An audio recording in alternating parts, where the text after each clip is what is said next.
Although Visual Studio automatically creates the basic elements of an HTML page for you, it's important to understand the purpose of each element. In this lesson, you'll manually create the different parts of a structured HTML web page. First, you'll need to open the HTML test sample file from your sample files folder.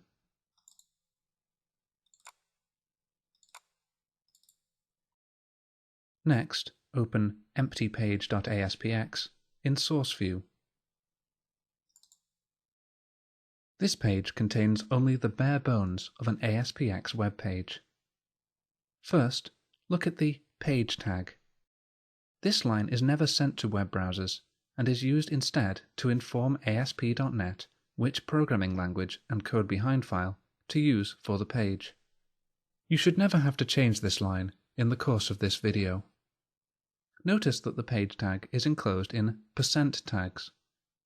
In ASP.NET, it is actually possible to put C# code directly onto an HTML web page by putting it between %tags. ASP.NET's precursor, simply known as ASP, had no code behind files, so all of the C# code was put on the ASPX page inside %tags. Since ASP.NET introduced code behind files, it is very rare to see this done today. Next, examine the Doctype tag. The Doctype tag is the first thing that a web browser reads. It tells the web browser which web standard was used to create the page, so that it can interpret the HTML code correctly. This line is needed because there are several different versions of HTML defined by the Web Consortium, or W3C. Again, you should never have to change this line. The next tags you'll see are opening and closing HTML tags. These tell the browser that the code inside the tags is HTML. Between the HTML tags, add a head tag.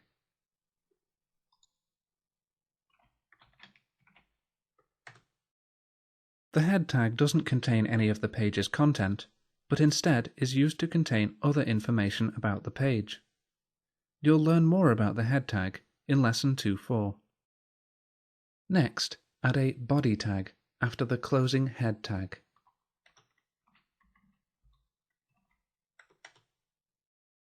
Everything that you actually see in a web browser is contained between the body tags. In the last lesson, all of the text you added was nested inside the body tags. If you look back at default.aspx, you'll notice that the only thing missing from emptypage.aspx is the form tag. For ASP.NET controls to work properly, they need to be nested inside form tags. The code between form tags runs on the server. When an HTML tag is marked with runAt=server, as the form tag is, it becomes available to ASP.NET, instead of being a normal static tag. This means that you can modify its contents using C# code, which you will start doing in Lesson 3.1.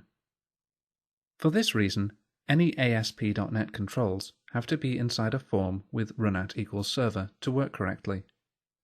Although you could place static HTML content outside the form tag, it is best to keep all of your page's content between the form tags. ASP.NET will only allow you to have one form with runAt=server per page. You'll learn more about forms in Lesson 2.12. Return to emptypage.aspx and click in the body tag. Since ASP.NET controls will be displayed on the web page, the form tag needs to be inside the body tag.